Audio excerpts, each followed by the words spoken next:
Пациенти на возраст од 70 и 79 години од Кочани и Штип се најновите во смртниот список на COVID-19 како последица на инфекцијата. Тие синоќа починаа на инфективното оделение во Штип.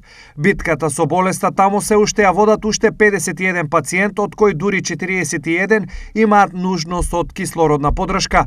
Останатите 47 пациенти се на дневна амбуланта.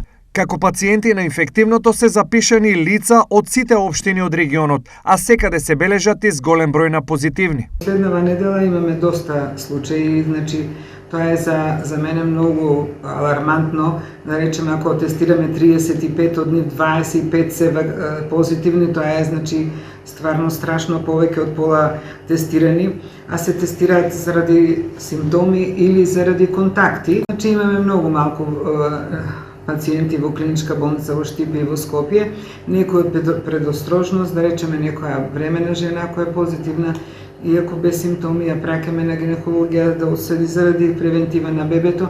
Имаме и неколку тешки случаи, имаме дури и неколку деца и од градинката и од школски деца, меѓутоа сите се во добра општа состојба. Поради големиот број на инфекции, второто полугодие се одложи за 2 недели, но се уште е неизвестно дали и како на училиште ќе се оди од 1 февруари.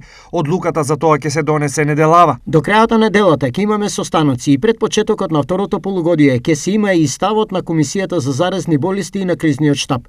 Нашата одлука ќе беше лесна ако ја имавме истата варијанта како што беше во септември и октомври. Сега има нова варијанта, но тоа не значи дека почетокот на второто полугодие со физичко присуство ќе го зголеми бројот на заразени. Изјави министерот за образование Јетон Шакири.